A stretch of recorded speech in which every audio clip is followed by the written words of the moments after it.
Hey guys, and welcome to another brand new video. In this video, we actually have some pretty crazy stuff going on over here when it comes to, well, more so a scalper, but as well, kind of a smuggler that now got caught in the actual airport, trying their best to go and smuggle through CPUs through their entire body by literally taping them to their stomach and getting caught. What is going on? What is okay, this is a weird story, but it's kind of crazy because we've seen a lot of scalpers and basically people going through this stuff where we don't really necessarily know well, how they do it, why they do it, and everything else in between. I mean, obviously kind of want to make some money, but this is kind of a crazy story to go talk about where basically you got taken out for trying to go and scheme some stuff. So we're going to talk about this really quick because it's such a weird story. Make sure you guys are subscribed, notifications on. We have the Samsung link down below if you guys want to save $50 on a pre-order. Really good link down below. The Twitter and Twitch stream. You guys are bored, hang on the Twitch stream, link down below, and let's dive in the video itself.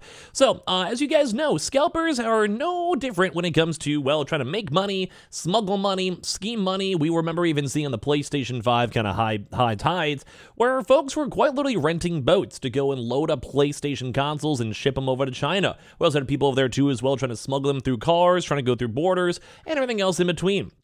And now, as you guys know, there's still like a pretty somewhat substantial semiconductor slash supply shock for various areas almost, well, everywhere. Like, if it depends on the area, region, or country, some places just don't have enough stock. And this is where stuff gets a little bit interesting, because apparently a man was caught trying to smuggle 300 CPUs strapped to his stomach. So if you guys don't know what a CPU actually is too as well, I would hope most of you guys do, but basically most CPUs are very, very small, kind of those really little micro computers. They have a chance to go plug into your phone, into your computer, or like your console, whatever it might be, but they're really, really tiny. Like, these are like, you guys can look at, like, they're like little small baby squares if you guys have never built your own PC or whatever. They're very small, very tiny. It just kind of depends on what you're trying to go get and build. And this is where stuff got a little bit on the crazier side, because this man basically had all these small square microchips now just smuggle through his entire body to go and basically have it moved over and probably resell. So a man has been caught on a Chinese border attempting to smuggle 300 Intel CPUs strapped to their stomach. They were found at a border with all the goods confiscated by the authorities. Smuggling items into China appears to be on the rise. We saw this even happen a lot with consoles, and it's still actually ongoing to this day, with many going as far as to create a fake belly or bundling graphics cards in with a crate full of live lobsters. I wish I was joking. If you guys want to make a video on that one, that was a intriguing one to see nonetheless. But basically the idea is, like, don't forget, we have other different types of countries out there, and it's going to be as hard. Like, sometimes either there's really high tariffs. So I think a good example is like India or some of these other very, more Middle Eastern type countries, where it's just really, really hard for them to go get either American-based or Chinese-based products if, number one, like, it just costs a lot of money for them to be shipped there. Number two, if like the product demand isn't really high, so they're not really funding that. So let's say there's going to be 500 people who buy a PlayStation in general, they're not really going to go and spend a lot of money to move it over there. So it also makes there like a very big supply and demand issue where the demand could still be higher, but basically this stuff is not there. But there's also some bigger issues too as well for certain countries where they just maybe have a lot of really strict regulations. Like China's a very good example where they really have like a lot of hard lockdown stuff, and they want to be a very Chinese nationalistic country where if they can get it basically domestically, they want to try to get that if they can. Now that's not the case for everything, but sometimes, well, you gotta go pay the extra premiums. Like, once a good example is the PlayStation 5s. When they were first coming out over there, a lot of them were actually banned. Like, you actually couldn't go and buy an American-based PlayStation console because, well, the Chinese government didn't want you to have it. You had access to games that were not traditionally allowed. They were banned games, and as well, there's a lot of regulatory approval that China themselves, like, they literally have to go have the Chinese government go and approve whatever games can be sold and resold and basically sold into stores for people to go get on their consoles. And that's why some of these stories are kind of on the crazier side, because, well, you shouldn't have to go and unironically put live lobsters and bundle it with your GPUs. Because number one, what if it randomly breaks? Like, I don't know, like, what if a lobster like dies on the GPU or something? It just gets like moldy and gross and whatever, or it's like snipping or whatever it might be. Like, I just don't want to have, if I'm buying a GPU, even if it's in a box, I don't really want to have a random lobster that's been living in it. But sometimes people are trying to scheme through the system. In all honesty, I'd probably be a little bit more skeptical of lobsters themselves than a GPU. I mean, maybe that's just me. I have no idea. Like, maybe I just have weird morals. But either way, we're now seeing a lot more of an influx of people trying to go move all these various goods into places like Japan or in places like China, etc., where they're a little bit harder and a little bit more on the tariffy side. So currently, China's rate of VAT is at 13%.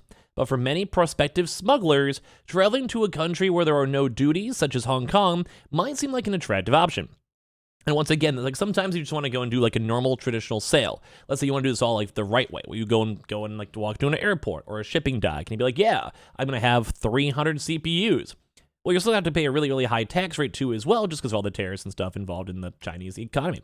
But on top of that too, like if you could somehow smuggle this, you don't have to go and list it, you don't have to worry about it, and you're kind of in control. Or as well, like sometimes people actually get stuff stolen. Like don't forget that actually is a pretty common thing where people out there.